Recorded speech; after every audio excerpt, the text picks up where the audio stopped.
All right, welcome everybody to From Here to There. And with us today we have Dr. Gary Miller, who's kind of a special guest because he is on our executive board and has been helping us, especially your particular superpower is helping us with WASC accreditation. And that's not only important to your professors and your administration, but obviously we know that that's important to you as well as students at Oak Valley College. So we're just really grateful that we have someone who has that superpower to help us walk through that process of WASC accreditation. Superpower and me never have ever come into the same sentence together, so this is a new day. So welcome, thanks for being here. Sure, my pleasure. Right. Could you start just by just walk us through a little bit of your career. The idea behind From Here to There is telling the story of how you got from here to there. And so if you could, just walk us through your career, starting with even high school or college. Okay. Well, I came from a very nondescript place in southeastern Michigan that was small, and the only thing that people knew anything about New Haven was we had good sports teams. That was it. I mean, I went to a school where there were 96 students in my graduating class, so it was very small and nondescript. But there were a couple of things that God allowed me to develop during my earlier years, and one of those was leadership type skills. And so, you know, like I was elected to the student body as the student body president, and I was the drum major of the band, and, you know, things like that that just kind of showed me early on that I was perhaps destined for some leadership in that. And then I developed further skills as I went further in my career. I was one of those guys that always knew that I wanted to go to college. But I also was one of those guys who didn't work really hard at it. It's not like I didn't need to, and if you were to see transcripts of my grades both in high school and in my undergraduate degree, you would see that there was nothing remarkable about that other than the fact that I graduated with a degree in biology and chemistry. Okay? There's nothing remarkable about Peter Parker either until he became Spider-Man. Superpowers again. Yeah. Wow, I like that. I like to stick to a theme. Okay, we'll do that. So at any rate, I went to a small Christian college in southern Michigan, changed my life forever, because that's where I met my future wife. And we've now been married 46 years, so it truly indeed changed my life forever. Yeah, it's a role model that not everybody has these days. But from there, I entered the field of medical technology. It was an area that I loved. I was a practitioner kind of a guy, so I could do things with my hands, could use my brain as much as I needed to. But my life radically changed in 1976 when somebody invited me to begin working at a community college in the area and develop a medical laboratory technician program at the associate's degree level. And that just changed my whole outlook. Even though I was still working in the medical sciences, for me, the reality was I now had to become an educator. And I had always been on the other side of that equation, being a student, being a practitioner of it, but never an educator. And I found out very shortly that I didn't have enough tools in order to do it well. What kind of tools are you talking about? Tools of classroom management, tools of developing assessments for students. You know, they're called tests, quizzes, and papers, things like that. I was not skilled in that at all. I had not taken any of the education courses during my time in college because I was a biochem major, and so I was always in the labs. So I knew that if I was going to be successful at this, I would need to go back. And so that's exactly what I did. I went back and received a master's degree in health science administration because I thought that's where I would eventually go. And with that came the next radical change in my life where God moved us from our home state of Michigan and we moved to Lincoln, Nebraska. And I distinctly remember the day that I came home and told my wife, I said, you know, today I applied for a job in Lincoln, Nebraska. And she said, why would you want to apply to a place where we would never want to move? And it happened. How many of you are from anywhere but California? Okay, so there are two people who understand that Michigan is different than Lincoln, Nebraska. Very different. Probably. But I would imagine that most of us might not think that that's much of a change. It was huge change. I mean, you move from the Great Lakes states to a place where their largest lake was because they dammed a river. That's Nebraska, okay? So at any rate, when we were there, it was in Lincoln. We lived there for 5.5 years. It was clear to me that higher education was going to be my lifeblood. That's what I wanted to do. That's where my gifting was. And right next door to the place where I was working, which was a place called Nebraska Wesleyan University, was the University of Nebraska-Lincoln. And at the University of Nebraska-Lincoln, they had one of the primary PhD programs in higher education administration. So I jumped in with both feet, took that, and graduated. And within 3 months of the culmination of my graduating with my PhD, something I had longed for a long time, I lost my job. At the university? Yeah, lost my job. And it wasn't because of me. The company that was supporting the role that I had decided they didn't want to support it anymore. So I got called into the dean's office, and it was kind of like, you know, it's been nice having you work here. Good luck. Here's your diploma, and you're done. Yep, that was it. Yeah. That clearly was it. And so really it became for me a sense of how much am I going to really rely on God? How much and now I'm married, I have 2 kids, you know, so I have my PhD, and my wife is teaching in a local Christian school, and we had no money. I mean, there was no income, zero, nada. So I started painting houses. You had a PhD. And a master's, and a bachelor's. You had spent how many years total in higher education earning all of this? Probably 12 years. 12 years to earn this pedigree in higher education, and you are now painting houses so I could make the payment on my car. It's life. It's life. That happens. And you know, again, it really does test your mettle. You determine at that point how much are you really going to trust in God and His direction in your life, and how much of it are you going to just throw up your hands, run away, and say, I can't handle this anymore. Well, when you're married and you have a wife and 2 kids, you really can't do that. So you have to find an alternative. And our alternative really was to trust God. And because of that, He moved us at that point now from Lincoln, Nebraska to Southern California.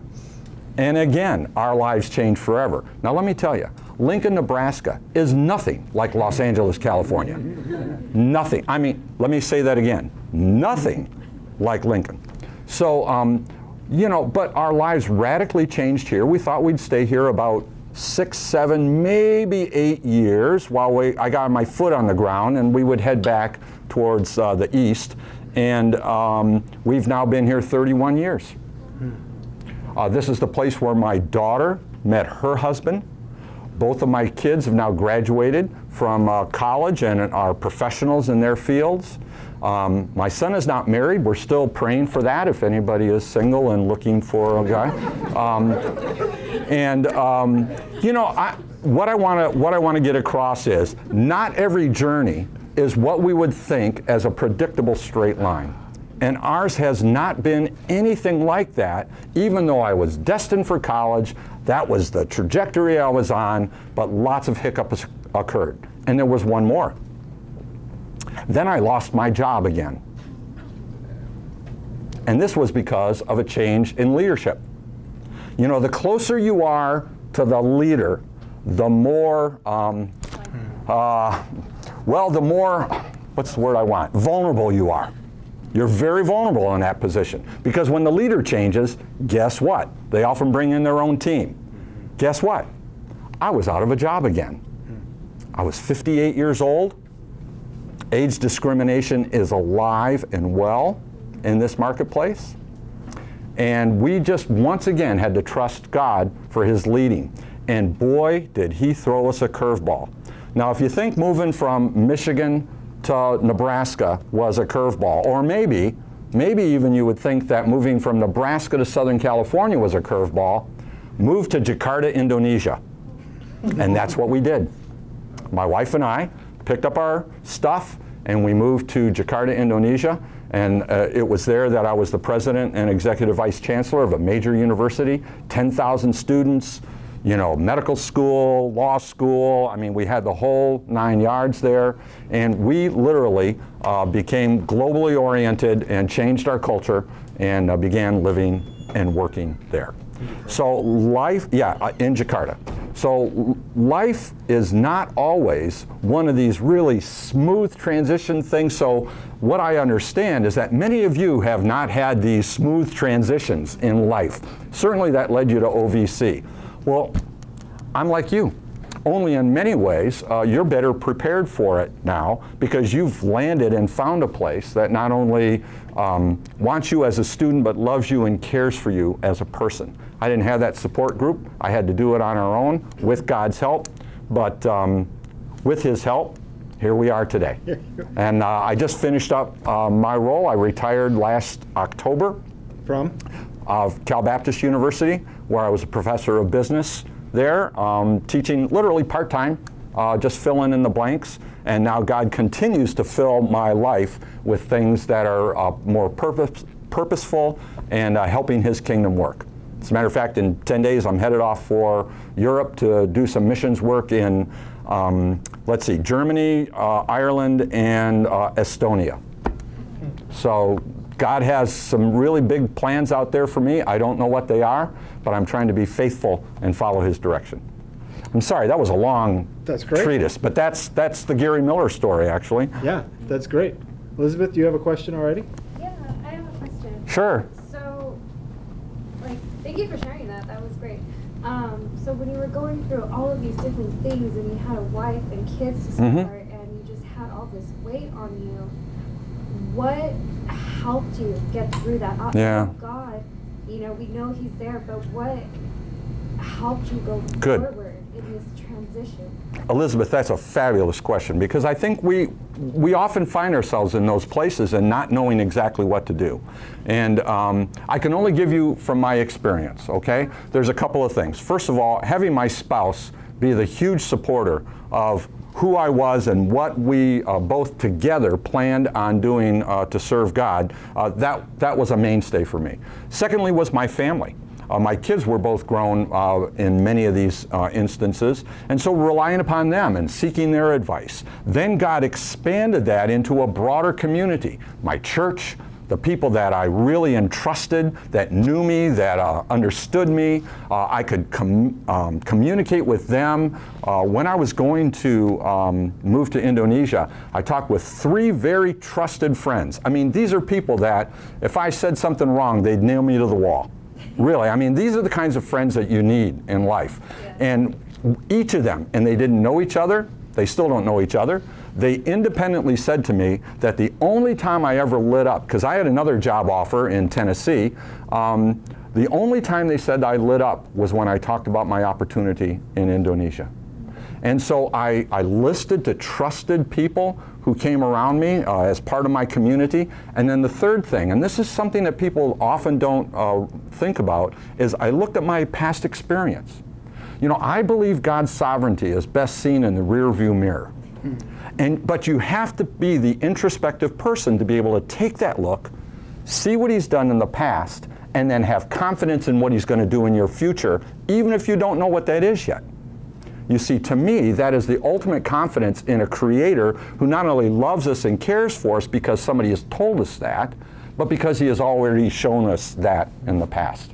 Does that help at all? Oh, yes. Thank you very much. Okay, sure. You know, good question. It's interesting that you mentioned those 3 friends that are around, and you also mentioned your church community. You mentioned your family around you.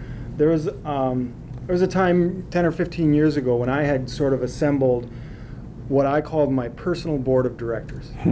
And you're on the board of directors, the board of trustees for Oak Valley College.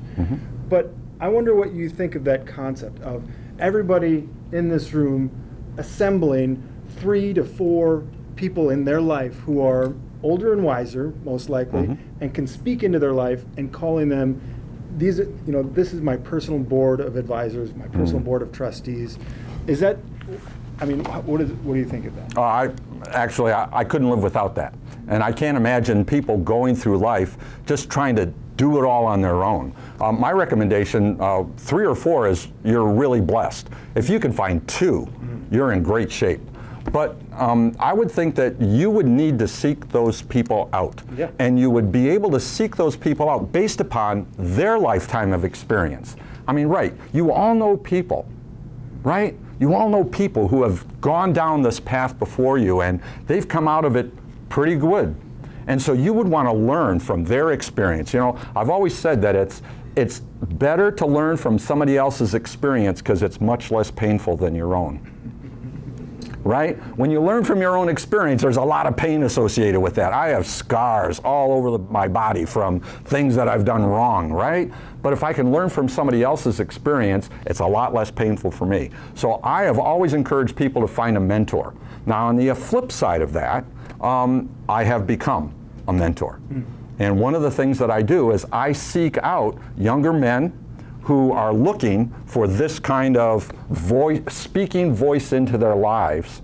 And as a matter of fact, I'm having dinner with one next Tuesday night.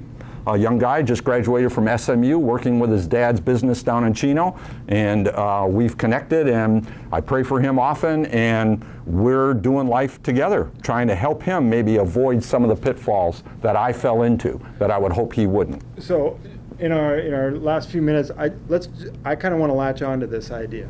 So a personal mentor or personal board of trustees, Yeah. You're on this side of that, and they're on this side of it. How would you advise this room of students in approaching someone and asking them, will you be my mentor? Would you be willing to meet with me, you know, once a month? Or, I mean, from your perspective, what's the best way to get a personal mentor? Okay. Well, I think it begins with good observational skills.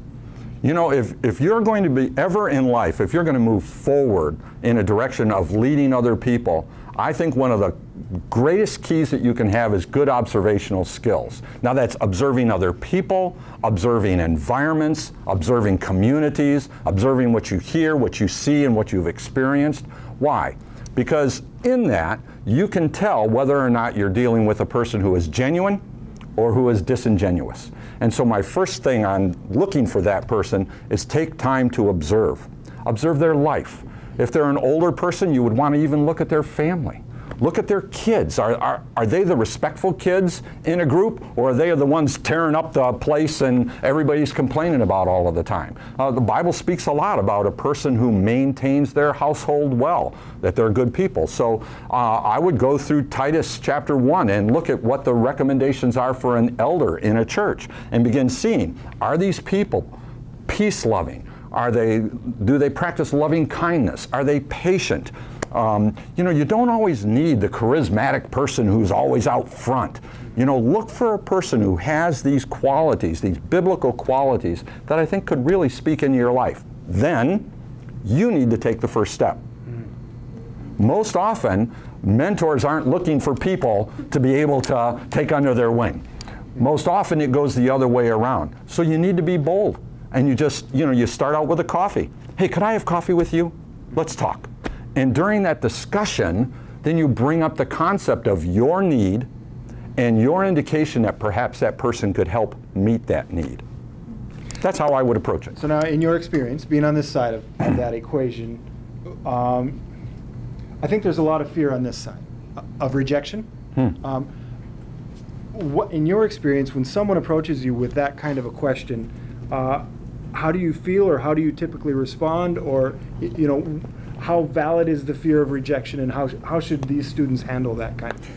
You know, most of the time, that fear is mostly your own, and you don't need to own it.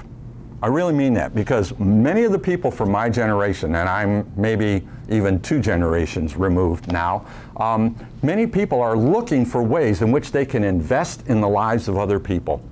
I think that's a pretty serious thing, that those of us who have been around the block a few times really want to be able to help others.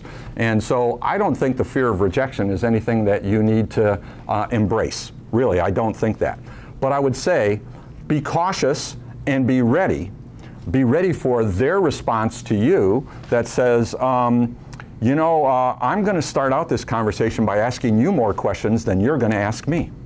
Because one of the things that, let me tell you a quick story, okay? About 3 months ago, I was in the Panera Bread in Brea, and I was meeting with my contact in Indonesia. I was headed back there. I went there in July, and we were having a conversation.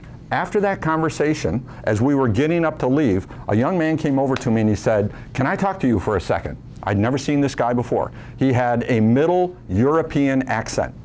And I said, "Sure, what do you want?" And he told me, he said, "I was listening in to your conversation." That's not a great way to introduce yourself. He said, "I was listening in and I couldn't help but notice that you may be the kind of guy that I would want to get to know." And I said, "What?" Honestly, I was highly skeptical. And so I said, "I'll tell you what, you give me your card, you give me your information, I'm going to go home and pray about this, and I'm going to see if we should meet." So I did that. I went home, I prayed about it, and the Lord was just kind of leading me saying, "Why not? What have you got to lose?" And I did. And I meet with this guy about every 6 weeks, and he's not a Christian. And one of the things that I think God is leading me to do is to introduce to him his need for a Savior. And if I can do that because God brought him into my life, what a marvelous plan. Yeah. But I did it after I didn't jump in and say, "Oh yeah, no problem," you know. I mean, this was a total stranger to me, speaking kind of like Russian, you know, only to find out he came from Kazakhstan. So, you know, those of us who are on this side, many times are eager to be able to do God's will and to be able to serve if you're bold enough to take that step. So it strikes me when I hear you talk about that all of you do have something to offer, a mentor. And the thing that you have to offer is you illustrated this really well, is what you offer when you ask someone to be your mentor, you offer them purpose. You know? You offer them something that gives them value. You have value to offer. When you ask them to speak into your life, that gives another human being real purpose. And that's something that you shouldn't forget, that it's not a totally one-sided equation, imbalanced. Because you find great purpose in mentoring them. Absolutely. Right? Yeah. Love it. So think about that. One of the things that, I love Thursdays when we have From Here to There speakers. I know it's during your break, but one of the reasons we do this is to put people in front of you that you might observe and be thinking, boy, I think I could connect with this person. That's one of our responsibilities as a college, and we take it pretty seriously. So we're just excited that we have people like Dr. Miller come in and talk to you, and I'm pumped that you guys are here to take advantage of that and observe and listen to their advice and figure out, are these, we've had a dozen or more From Here to There speakers, and some of you have really resonated with those speakers and gone to their offices and learned about their jobs, and that's huge. That's huge. So I'm just glad you're here and doing that. So we're kind of out of time. Are there any questions for Dr. Miller before we let him go? What did you say you were doing now? I am now an elder in my church, and I'm focused on global missions. I teach the men's Bible study at our church. I'm mentoring 4 young men, not all from my church right now, and I'm spending a lot of time with my grandchildren. One of them is going to go off to college next year, and so I want to spend as much time with them as I possibly can. Thanks for being here. Oh, my pleasure.